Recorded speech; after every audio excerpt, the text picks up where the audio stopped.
우리에게 주신 하나님 말씀은 예레미야 33장 1절에서 3절 말씀입니다. 예레미야 33장 1절에서 3절 말씀 함께 같이 봉독하시겠습니다.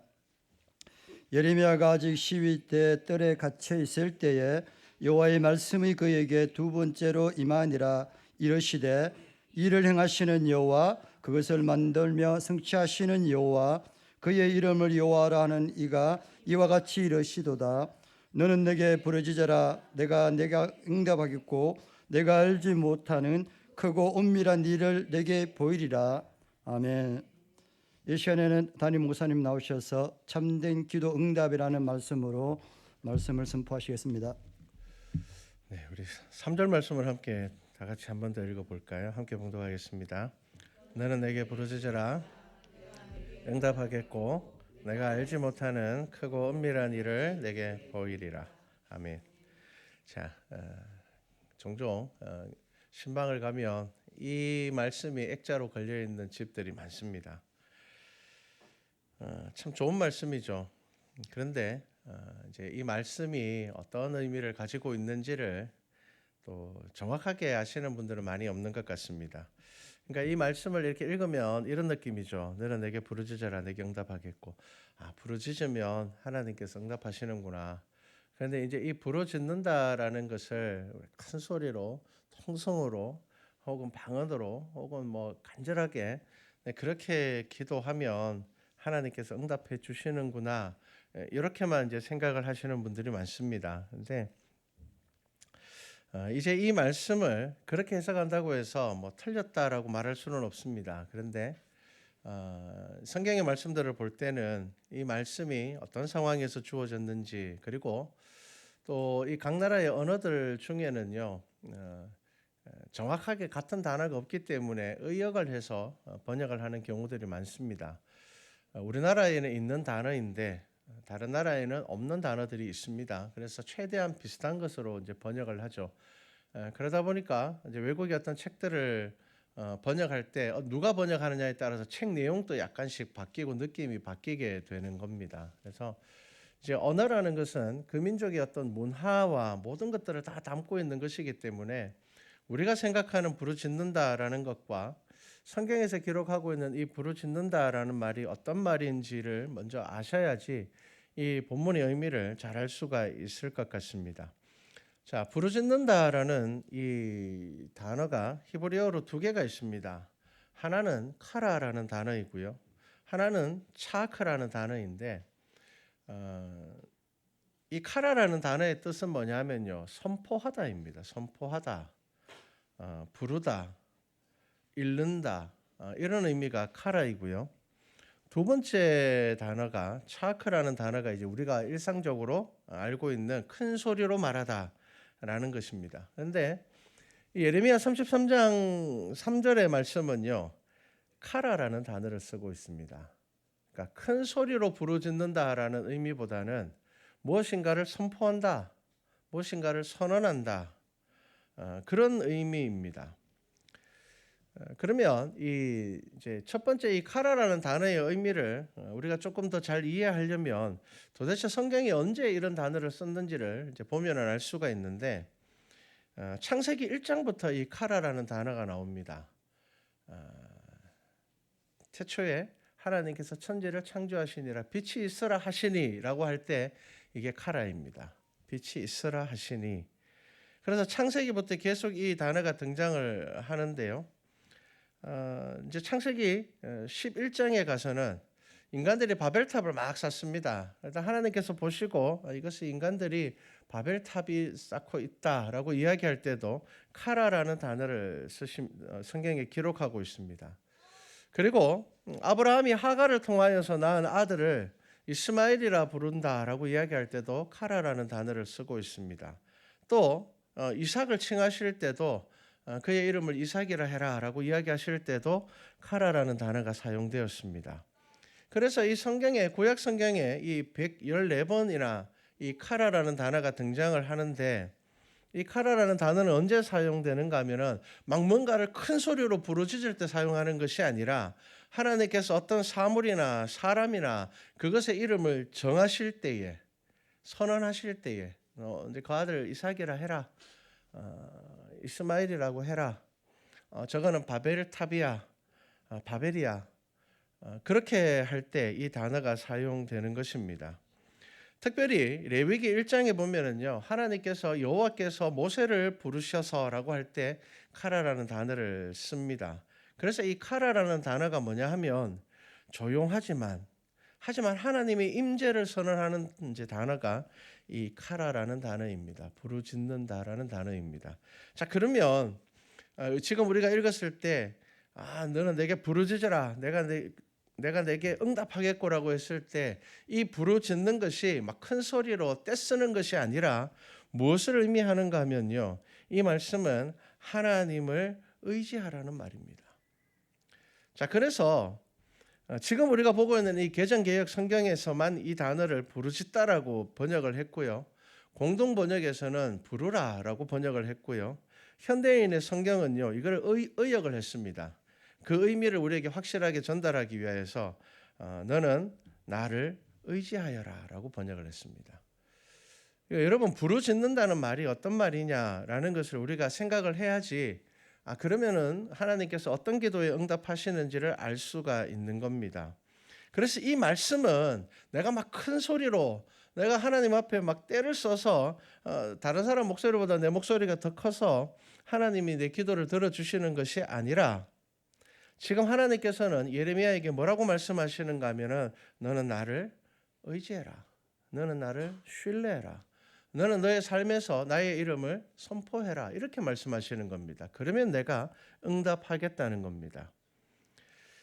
자, 큰 소리로 이야기하기 때문에 하나님께서 들어주시는 것이 아니라 하나님을 의지하는 그 삶을 살아가는 성도들에게 자기가 살아가는 이 삶에서 하나님께서 살아가심을 선언하면서 살아가는 성도들에게 하나님께서 응답해 주시겠다는 겁니다. 그래서 이 말씀을 그렇게 이제 보셔야 되는 겁니다.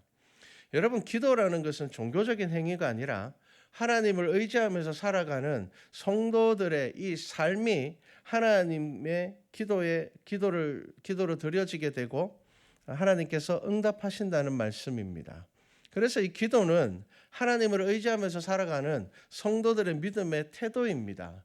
이게 무슨 말인가 하면은 내 마음대로 살다가 뭐가 잘 안 되면 와서 막 하나님 앞에 부르짖고 기도하는 것, 그 기도를 들으시겠다는 말이 아닙니다. 네. 마음대로 살다가 뭔 큰일이 생기니까 막 금식기도 하고 막 부르짖고, 그래 예레미야 말씀을 보니까 부르짖으면 하나님께서 들어주신다고 했으니 내가 하나님 앞에 나와서 부르짖어야지, 그 기도를 이야기하는 것이 아니라는 겁니다. 하나님께서 응답하시는 기도는 어떤 기도라고요? 믿음의 태도가 행위로 하나님께 드려지는 것입니다. 그래서 그것을 하나님께서 받으시겠다는 겁니다. 자, 그래서 이 예레미야 33장을 통하여서 하나님께서 지금 예레미야에게 하시는 말씀은 분명합니다. 평소에 네가 나를 부를 때에 내가 네게 응답할 수 있는 삶을 살아라는 겁니다. 근데 여러분, 이 삶이 또 도덕적으로 막 이렇게 가는 것이 아닙니다. 뭘까요? 하나님이 살아계심을 인정하면서 살아라는 겁니다. 하나님께서 오늘 하루도 나를 보호하지 않으시면 내가 살아갈 수 없음을 네가 인정하고 살아라는 겁니다. 네가 하루를 살아감에 있어서 하나님께서 나와 함께 계심을 내가 선언하면서 살아갈 때 그때 하나님께서 내가 너의 기도에 응답하겠다라는 말씀입니다. 여러분, 그래서 이제 부르짖는다는 말의 의미가 무엇인지를 아셔야 됩니다. 여러분, 우리가 누군가를 부를 때는 문제가 생겼을 때 혹은 어떤 문제를 해결하기 위해서 부릅니다. 그러면 어떤 사람을 부릅니까? 우리는 신뢰할 만한 사람을 부르고 또 상대방도 내가 불렀을 때에 나를 신뢰할 때에 대답하는 겁니다. 얼굴 한번 본 적 없는 옆집 사람이 저한테 전화해서 집에 바퀴벌레 좀 잡아달라고 하면 안 갑니다. 갈 수가 없습니다. 바로 옆집이라도 못 갑니다. 왜냐하면 그 사람과 나는 신뢰할 수 있는 관계가 없기 때문입니다. 지금 하나님께서 무슨 말씀을 예레미야에게 하시는가 하면 네가 평소에 나를 선언하고 선포하며 살아간다면 네가 부르짖지 않아도 내가 듣는다는 겁니다. 여러분, 그 말씀이 신약 성경 예수님의 가르침에 있습니다. 마태복음 6장에 보면 예수님께서 기도에 대해서 가르치는 말씀이 있습니다. 그 마태복음 6장을 보면 예수님께서 무슨 이야기를 하십니까? 한번 보시면요. 몇 가지 아주 중요한 이야기를 하셨죠. 자, 이렇게 시작을 합니다. 사람에게 보이려고 그들 앞에서 너희 의를 행하지 않도록 조심하라. 그 다음에 또 뭐 이야기합니까? 너희들 거리에 서가지고 막 회당과 거리에서 하는 것처럼 사람에게 영광을 받으려고 뭐 하지 마라. 그런 이야기 하시고 너 또 구제할 때에 오른손이 하는 것 왼손이 모르게 해라. 그렇게 이야기를 하시고 이제 5절에 넘어가면 너희는 기도할 때에 외식하는 사람처럼 하지 말고 사람에게 보이려고 회당과 큰 거리 어귀에 서서 기도하지 마라. 그 외식하는 사람들은 그렇게 기도하는 거 좋아하는데 너희는 그렇게 기도하지 마라. 그리고 예수님께서 무슨 말씀을 하십니까? 골방에 들어가서 기도하라라고 말씀하십니다. 자, 마태복음 6장에서 예수님께서는 그런 자들을 향하여서 외식하는 자라고 말씀을 하셨습니다. 이 외식하는 자라는 단어가 어디에서 나왔는가 하면요. 옛날에 헬라 시대에는 우리가 아는 것처럼 원형극장이 굉장히 많이 발달되면서 오페라, 뮤지컬, 오늘날 이야기하면 그런 거죠. 그런 것들이 굉장히 많았거든요. 그때 배우를 지칭하는 단어가 뭐냐 하면은 외식하는 자입니다. 배우. 이게 무슨 뜻이 뭐냐 하면요. 응답하는 자입니다. 응답하는 자. 이게 무슨 의미냐면요. 대본을 주면 그 대본대로 연기한다는 겁니다. 응답하는 자입니다. 그러니까 대본에 따라서 행동하는 거죠. 그래서 연기를 할 때 주로 가면을 쓰고 연기를 했습니다. 예수님께서는 이 단어를 사용하셔서 그 당시에 종교 지도자들이 가면을 쓴 사람들이라고 이야기를 한 겁니다. 화려한 종교적 의복과 치장으로 자신의 모습을 감추고 종교적 행위로 자신을 거룩하게 보이려고 하고 또 종교적인 지식과 화려한 언변으로 사람들 앞에 서서 기도하고 또 선을 행할 때에도 그냥 하는 것이 아니라 종을 치면 사람들이 모이면 동전을 하나씩 나눠 주는 겁니다. 그렇게 선을 행하는 자들에게 예수님께서 뭐라고 말씀하십니까? 너는 기도할 때에 내 골방에 들어가 문을 닫고 은밀한 중에 계신 내 아버지께 기도하라. 은밀한 중에 보시는 내 아버지께서 갚으시리라. 자, 지금 하나님께서 여호와께서 예레미야에게 너는 내게 부르짖어라라는 이 말의 의미가 무슨 말씀인지 아셔야 됩니다. 자, 구약에서는 부르짖으라고 이야기했는데 또 예수님께서는 골방에 들어가서 문 닫고 기도하라고 이야기를 하십니다. 무슨 말일까요? 크게 기도하라는 말일까요? 조용하게 기도하라는 말일까요? 마태복음 6장의 말씀은 외식하는 자들에게 예수님께서 하시는 말씀입니다. 성경에는요, 소리 높여 기도해야 될 때가 있다고 말씀을 하십니다. 그게 언제냐면 성령을 구할 때입니다. 사도행전 4장에 보면 제자들이 모여서 간절히 기도하고 부르짖어 기도할 때에 예수님께서 약속하신 성령의 임재가 그들에게 있었습니다. 이루어졌습니다. 여러분 언제 부르짖어 기도해야 되는가 하면요, 성령을 구할 때. 그리고 내가 내 믿음의 결단을 위하여서는 여러분 부르짖어서 기도하셔야 됩니다. 그런데 나의 소원을 구할 때는요, 하나님을 신뢰하는 삶으로 기도하라는 것입니다. 여러분 기도의 응답은요, 기도의 방법에 정해져 있는 것이 아닙니다. 방법이 아닌 간절함과 하나님의 신실함과 사랑에 의해서 결정되는 것입니다. 여러분 우리가 간절하게 부를 수밖에 없을 때 어떻게 조용하게 기도할 수 있겠습니까? 내 마음이 너무 답답하고 괴로울 때 어떻게 조용하게 기도할 수가 있겠습니까? 하지만 또 반대로 분위기에 휩쓸려서 억지로 큰 소리로 기도해야 한다는 부담감을 가질 필요도 없습니다. 왜냐하면 하나님께서는 우리의 생각을 아시는 분이시고 하나님께서는 우리의 마음을 아시는 분이십니다. 그래서 기도는 하나님의 신실함과 그 언약을 의지하여서 드리는 것입니다. 그래서 믿음은 하나님과의 관계입니다. 여러분 하나님을 사랑하고 이웃을 사랑한다는 말씀은 믿음의 본질적인 의미에 대한 선언입니다. 그래서 여러분 하나님께서는 지금 예레미야에게 뭐라고 말씀하시는가 하면 좀 큰 소리로 기도해봐, 조금 더 간절하게 기도해봐, 그것이 아니라 너의 삶에서 내가 살아있음을 네가 선언하면서 살아, 선포하면서 살아. 우리가 새벽에 보는 요한복음 말씀을 기준으로 본다면 담대하라는 겁니다. 네가 지금은 박해를 받고 있고 갇혀 있지만 걱정하지 마. 네가 나를 선포하며 살아간다면, 네가 네 삶 가운데서 하나님께서 살아계심을 증거하면서 살아간다면, 그러면 내가 너의 기도에 응답할 거야. 기도에 응답하는 것뿐만이 아니라 네가 알지 못하는 크고 은밀한 일을 내가 너에게 보여주겠다라고 말씀하시는 겁니다. 여러분, 마지막 때에 염소로 분류된 자들의 항의를 기억하십니까? 우리가 언제 하지 않았습니까? 여러분, 왜 그들은 자기들이 했기 때문에 기억하는 그 선한 행위를 예수님께서는 기억하지 못하시는 걸까요?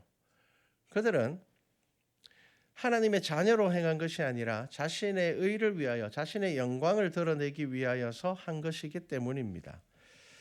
여러분, 성경은 예수님을 믿고 구원받는 우리를 무엇이라 표현하는가 하면요, 거룩하고 의로워지는 것으로 표현하는 것이 아니라 하나님의 자녀가 되었다라고 표현을 합니다. 그러니까 우리의 자리가 바뀐 겁니다. 우리가 죄의 자녀가 되었을 때는요, 이 죄에 매여서 이 죄의 종노릇을 하게 되는 겁니다. 우리가 하나님의 자녀가 된다는 것은요, 죄를 안 짓는 사람이 되는 것이 아니라 죄를 지음에도 불구하고 이제는 나를 주관하시는 분이 하나님이시기 때문에 그 죄 때문에 사단에게 매여 있지 않다라는 겁니다. 나는 하나님 앞에서 하나님을 만난다는 것입니다. 여러분, 이게 복음입니다. 그래서 얼마나 많은 성과를 내고 내 인생이 성공하였느냐, 여러분, 이것이 구원받은 사람의 어떤 성공이 아니라 우리가 하나님의 자녀가 되었다라는 것이 그것이 우리의 성공입니다. 그래서 얼마나 많은 성과를 내고 성공하였느냐가 아니라 내가 하나님의 자녀로 살아가고 있느냐의 문제입니다. 그래서 마태복음 7장 22절에 그날에 많은 사람이 나더러 이르되 주여 주여 우리가 주의 이름으로 선지자 노릇하며 주의 이름으로 귀신을 쫓아내며 주의 이름으로 많은 권능을 행하지 아니하였나이까 하리니 그때 내가 그들에게 밝히 말하되 내가 너희를 도무지 알지 못하니 불법을 행하는 자들아 내게서 떠나가라 하리라. 이런 말씀이 있습니다. 여러분, 이 주의 이름으로 귀신 쫓아낸 사람들이 기도 안 했겠습니까? 주의 이름으로 선지자 노릇한 사람들이 기도 안 했겠습니까? 여러분, 사역적으로 누구보다 가장 많은 일을 성취한 사람들 입에는요, 주님이라는 말이 떠나지 않는 말일 것입니다. 그들은 기도 정말 많이 하는 사람들일 것입니다. 그들은 기본적으로 기도하는 사람이었을 것입니다. 그런데 하지만 그 많은 성과에 대하여서, 그 많은 기도에 대하여서 예수님께서는 불법을 행하는 자라고 말씀을 하셨습니다. 여러분, 하나님과의 관계가 아닌 사역을 쫓아다니게 되면 불법을 행하는 자가 됩니다. 여러분, 어떤 기도를 하나님께서 들으시는지, 우리가 어떻게 하나님 앞에 기도해야 되는지, 어떤 기도가 하나님으로부터 응답을 받는지를 아셔야 됩니다. 예수님께서는 골방에 들어가 그 다음 뭐라고 이야기를 합니까?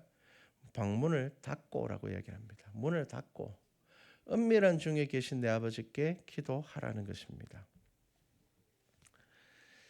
여러분, 기도는 하나님과의 올바른 관계에 들어가면서 이웃과의 올바른 관계를 맺게 되는 것이고, 하나님을 사랑하는 사람이 이웃을 사랑함으로 인하여서 하나님께서 그 기도를 들으시겠다는 겁니다. 여러분, 그래서 우리가 성경의 말씀 한 구절을 오역하게 되면은요, 나는 내 삶과는 상관없이 내가 그냥 무조건 간절하게 기도하면 하나님께서 들어주실 거야. 내가 막 40일 금식기도 선포하고 막 이러면은 하나님께서 들어주실 거야라고 생각한다면 여러분, 그 기도는 사탄이 들어줄 겁니다. 실제로 수많은 이단의 교주들은 금식기도 40일 금식기도 하고 난 다음에 다 시작됐습니다. 어떻게 기도하는데 이단 교주가 될 수가 있을까요? 그걸 아셔야 됩니다. 하나님께서 응답하시는 기도가 어떤 기도라고요? 내 삶 가운데서 하나님께서 살아계심을 선포하는 기도입니다. 그러면은 그러한 삶을 살아가는 사람들은 어떻게 살아갈까요? 교만할 수 없습니다. 겸손하겠죠. 높은 자리를 찾지 않습니다. 낮은 자리를 찾겠죠. 다른 사람 탓하지 않습니다. 내 속에서 그 문제를 찾으려고 할 겁니다.